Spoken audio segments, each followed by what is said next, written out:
தமிழ் மக்களுக்கு அன்பின் வாழ்த்துக்கள். இப்பொழுது இந்த வீடியோ மூலமாக சந்திக்கிறதில் சந்தோஷப்படுகிறேன். அதாவது இப்போ வந்து எங்கே இருக்குன்னா பரப்பாடி, இவர் தான் சிறுவடை பண்ணை வந்து வைத்திருக்காரு. இப்போ இங்கேருந்து தான் நிறைய சிறுவடைகள் வந்து தமிழ்நாட்டுக்குள்ளே வந்து வந்துக்கிட்டு இருக்கு. அதனால சந்தோஷப்படுகிறேன். அதனால் அதாவது ஒரு சிறுவடை பண்ணைன்னா அது எப்படி இருக்கணும் அப்படிங்கிறத தான் நம்ம இந்த வீடியோவில் வந்து பார்க்க போகிறோம். நிறைய இடத்துல சிறுவடைன்னு சொல்கிறாங்க. ஆனால் எல்லா கோழியும் பார்த்தா போந்தாங்கோழி மாதிரி கலர் கலராக இருக்குது. எல்லா குஞ்சுகளுமே ஒரே கலரில் வரணும், ஒரே இதில் தான் அது ஓரளவுக்கு நம்ம சிறுவடைனே நம்ம சொல்லணும். அப்படி ஒரு இதை உருவாக்கணுங்கிறதுக்காக தான் நம்ம அண்ணன் வந்து பாடுபட்டு கொண்டு இருக்கிறார். அது கொஞ்சம் நல்லா சக்ஸஸாக வந்துட்டுருக்கு. நான் அதையும் அந்த கோழிகளையும் நான் அந்த வீடியோவில் வந்து பதிவிடுறேன், நீங்கள் பாருங்கள். ஆனால் ரொம்ப பியூராக இருக்கும்னு நம்ம சொல்ல முடியாது. இது எல்லாமே கிராமத்துக்குள்ளே இருந்து ஒரிஜினல் சிறுவடையாக செஞ்சு வேலை பார்த்து வெள்ளை கலரை பிறக்கி கோழிகளும் அந்த மாதிரி ஒரு 5 கோழிலேருந்து அப்படியே கொண்டு வந்தது. ரொம்ப பியூராக இருக்காது, ஓரளவுக்கு இருக்கும். ஆனால் இதை விட நம்ம பியூராக வந்து நாங்கள் மாற்ற போகிறோம். அதையும் நீங்கள் போன வீடியோலாம் பார்த்துருப்பீங்க. இன்னும் வருங்காலத்தில் அப்படிப்பட்ட பியூரான கோழிகளை இந்த பண்ணையிலேருந்து நீங்கள் பார்ப்பீங்க. அதனால் ஒரு சிறுவடை பண்ணைனா அது இப்படி தான் இருக்கணும். ஆனால் தயவு கூர்ந்து எல்லாரும் சும்மா விதவிதமாக கலரில் வச்சுக்கிட்டு அந்த கோழிகளை போட்டுக்கிட்டு சிறுவடைன்னு தயவுசெய்து சொல்லாதீங்க. அது எல்லாமே வந்து ஹைப்ரிட் பண்ணப்பட்ட கோழிகள்னே சொல்லுங்கள். ஏன்னா அப்படின்னா தான் நம்ம உண்மையை சொல்லணும். உண்மை வந்து மறைஞ்சு தான் இருக்கும். ஆனால் உண்மை வந்து ஒரு நாள் வந்து கண்டிப்பாக வெளியே வரும். அப்படி தானே ஐயா? வந்து சிறுவடை கோழி தான் வளர்த்துட்டு இருக்கோம். ஆமாம் ஆமாம். ஒரு 90% சிறுவடை கோழியாக தான் இருக்கும். அப்படிதான் இருக்கு. அதனால இது எதுக்காக நம்ம இதை வந்து பண்றோம்னா, கண்டிப்பா ஒரு வருங்காலத்திலேயாவது நம்ம வந்து ஒரு விழிப்புணர்வு அடையணுங்கிறதுக்காக ஒரு நல்ல எண்ணத்தோட தான் வந்து பண்ணிக்கிட்டு இருக்கோம். ஏன்னா இப்போ எல்லா தமிழ் மக்களும் வந்து என்ன நினைக்கிறாங்கன்னா, கறி நிறையா இருக்கணும் அப்படின்னு நினைக்காங்க, முட்டைன்னு அது பெருசா இருக்கணும் அப்படின்னு நினைக்காங்க. ஆனா அதுதான் வந்து அவங்க வந்து சீக்கிரமா மேலோகத்துக்கு கூட்டு போயிருது. அதனால தான் நிறைய பேர் வந்து மரணம் அடைகிறாங்க.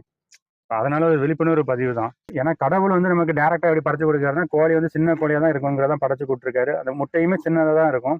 ஏன்னா கடவுள் எதுக்கு படைச்சு கொடுத்துருக்கா, நீ கொஞ்சமா சாப்பிடு, அந்த கொஞ்சமானதே நல்ல ஊட்டச்சத்து உள்ளதை சாப்பிட்டா அதான் நமக்கு உடம்புக்கு ஆரோக்கியமா இருக்கும். நிறைய சாப்பிட்டு ஊட்டச்சத்து இல்லாம சாப்பிட்டா இப்ப மக்கள் எல்லாம் அதை தான் விரும்புறாங்க. கோழி நம்மகிட்ட வந்து சின்ன கோழியா இருக்கு, உங்ககிட்ட பெரிய கோழியா இல்லையா அப்படின்னு. நம்ம இப்ப வரவங்களுக்கு நம்ம எடுத்து சொல்லி விடுறோம், கோழி சிறுவடை கோழிகள் இப்படிதான் இருக்கும். ஆனா இப்போ ஒரு சிலவங்க தெரிஞ்சுக்கிட்டு வாங்குறாங்க, ஆமா இது சிறுவடை கோழி சின்னதா தான் இருக்கும், முட்டையும் சின்னதா தான் இருக்கும் அப்படின்னு.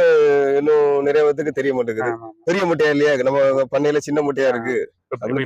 வெள்ளை கோழிகளும் அப்படிதான், இறைச்சி நிறைய இருக்குன்னு சொல்லி அதுல போய் ரேட்டும் கம்மியா இருக்குன்னு அதை வாங்குறாங்க. ஆனா அது வந்து உடம்புக்கு வந்து ஆரோக்கியத்தை கெடுத்து சீக்கிரமா போக வேண்டியது வந்துடும். ஏன்னா நம்ம உலகத்துல வாழ போறதே கொஞ்ச நாளைக்கு. சரி, அந்த கொஞ்ச நாளைக்கு நல்ல உணவை சாப்பிடணும். இந்த கொஞ்ச நாளைக்குன்னு வாழ்றதுல கஞ்சத்தனம் பட்டுக்கிட்டு கொஞ்சோண்டு ரூபாய் கொடுத்துட்டு அதை வாங்கி சாப்பிட்டு சீக்கிரம் போறதுக்கு, வாழ போறதே கொஞ்ச நாளைக்கு தான். அந்த வாழ்ற நேரத்தை நல்ல சாப்பாடை நம்ம சாப்பிடலாம். அதனால கடவுள் எப்படி படைச்சு கொடுத்துருக்காருன்னா, நமக்கு சின்ன கொஞ்சோண்டு சாப்பிடணும், அது ஊட்டச்சத்தா இருக்கும். ஆனா நம்ம இப்ப நிறைய சாப்பிட்றோம், ஆனா ஊட்டச்சத்தே இல்லை. இப்போ அதுதான் வந்து ஒரு பெரிய ஆபத்தாகி நிறைய பேர் அதனாலதான் மரணிக்கிறார்கள். அதை கொடுத்த ஒரு விழிப்புணர்வு பதிவு தான். ஏன்னா நான் நேற்று வந்து ஒரு சித்த மருத்துவர் ஒருத்தர்கிட்ட பேசினேன். அவரை கொடுத்த வீடியோவும் இந்த வருகிற அடுத்த வீடியோவில் நீங்கள் பார்ப்பீங்க. அவர் எப்படி சித்த மருத்துவத்தை பண்ணிக்கிட்டு இருக்க நிறைய விஷயங்கள் அவர் அறிஞ்சவர். அவர் அடுத்த வீடியோவில் பேசுவார். ஆனால் சேனல் சப்ஸ்கிரைப் பண்ணால் தயவுக்கு வந்து சப்ஸ்கிரைப் பண்ணிக்கொள்ளுங்கள். அந்த சித்த மருத்துவர் வந்து என்ன சொன்னாருன்னா, இப்போ அதாவது தமிழ்நாட்டில் வந்து மேஜராக ஹார்ட் அட்டாக் வர்றதுக்கு மேஜரான காரணம் வந்து எதுனா ஆம்லெட் தானா. ஆம்லெட், அந்த வெள்ளை கோழிகளோட முட்டை இருக்குல்ல, அதை தான் இப்போ நீங்கள் போய் பார்ப்பீங்க. எந்த கடைக்கு போனாலும் எனக்கு ஆஃப் பாயில் போடு, நைட்டு போய் ஒரு ஹோட்டலில் போய் உட்காந்து எனக்கு 2 ஆஃப் பாயில், எனக்கு ஆம்லெட், எனக்கு அந்த ஆம்லெட், எனக்கு இந்த ஆம்லெட், எனக்கு அது இன்னொரு வேற பேர் சொல்லுவாங்களே, கலக்கி கலக்கி ஒரே பேர் வேண்டிதான். அதனால அவர் என்ன சொன்னாருன்னா, அந்த ஆம்லெட் அந்த மாதிரியான முட்டைகளை சாப்பிட்றதுனாலதான் இப்ப நிறைய பேருக்கு ஹார்ட் அட்டாக் வந்து நிறைய பேர் இறக்குறாங்கிறத சொல்றாரு. அவர் சொல்றது வந்து 100க்கு 100 உண்மை. ஏன்னா அதாவது அந்த வெள்ளை கோழிகள்ல வந்து அவங்க கொடுக்குற முட்டை வந்து எல்லாமே பூமுட்டை. புரியுதா? எல்லாம் பூமுட்டை நம்ம எதாச்சும் சொல்றோம்னா, அதாவது கோழிகள் வந்து சேவல் மிதிச்சு அந்த கரு இருக்கு, சேவலோட கரு இருக்கு தருமா, அதுதான் நல்ல முட்டை. சேவல் மிதிக்காம அது முட்டை கொண்டு தருமா, அது எல்லாமே ஒரு பூமுட்டை கேட்டகரி தான். அப்புறம் இந்த மாதிரி வெள்ளை கோழிகள் இருந்து வர்ற அந்த முட்டைகள் அவ்வளவுமே அது பூமுட்டை தான்.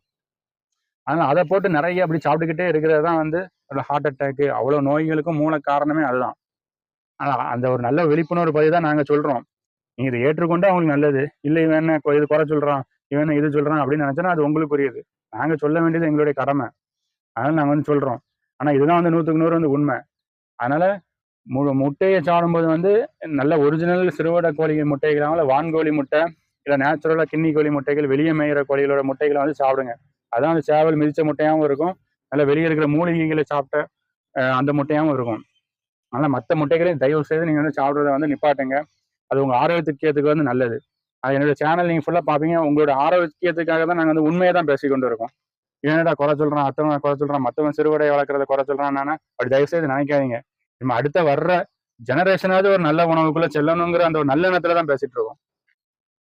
நம்ம தான் ஒண்ணுமே அறியாம வளர்ந்துட்டோம். 30 வருஷம் கழிச்சு எதுதான் உண்மையான கோழி சிறுவடைன்னு நம்மளே இப்பதான் தெரிஞ்சு வச்சிருக்கோம். நம்ம இப்பதான் சிறுவடை கோழி எதுனே தெரிய வருது. அதே மாதிரிதான் இப்ப இப்ப இப்ப நீங்க ஆட்டுக்கறி சாப்பிட்றீங்க, ஆடு வந்து அது நல்லது. இப்ப வெளியெல்லாம் செம்மறி ஆடு மேயுது, ஆடு மேயுது, இல்ல மூலிகைகளை சாப்பிடுது, அந்த இறைச்சி சாப்பிட்றது நல்லது. அதே போல கோழியும் நீங்க நிறைய கறிக்கு வந்து நிறைய விலை கொடுத்து தானே வாங்குறீங்க. அப்படின்னு சிறுவடைக்கு நீங்க அது மாதிரி நிறைய விலை கொடுத்து வாங்குறதுல தப்பு கிடையாது. ஏன்னா அதோட இதுவும் நல்ல புரோட்டீன் சத்து உள்ளது. அதனால தயவு வந்து சின்ன கோழியா இருந்தா நான் வெளியே மேய்ஞ்ச கோழியான்னு விசாரிச்சுட்டு வாங்கி அதை கறியா சாப்பிடுங்க.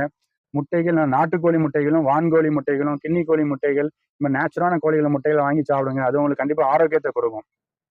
தயவு கூர்ந்து இப்படி ஆம்லெட் போட்டு தராங்க, இது கடைக்கு சீப்பா கிடைக்குன்னு வாங்கி உங்க வாழ்க்கையை இழந்துடாதீங்க. ஏன்னா உங்களுக்கு வாழ்க்கை தான் முக்கியம். வாழ்க்கை இருந்தா தானே நல்ல சாப்பாடு சாப்பிட முடியும். நல்ல சாப்பாடு சாப்பிட முடியும். அப்படிதானே சகோதரரே? ஆமா, நீங்க சொல்றது எல்லாம் 100 கரெக்டா இருக்கு. எனக்கு வந்து சித்த மருத்துவர் சொன்னதுதான். முட்டையில வந்து அவ்வளவு கேடு இருக்கு, அதை நீங்க உணர்ந்து கொள்ளணும்.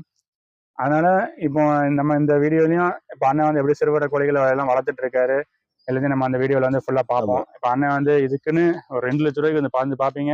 இப்போ பெரிய ஷெட்டே போட்டிருக்காரு, பின்னாடி ஷெட் வச்சிருக்காரு. அண்ணன் வந்து எந்த ஒரு லாபகர நோக்கத்தோடமே இல்லாம ஒரு நல்ல உணவை மக்களுக்கு கொடுக்கணும், அந்த எண்ணத்துலதான் அண்ணனும் பண்ணிட்டு இருக்காரு, நானும் பண்ணிட்டு இருக்கோம்.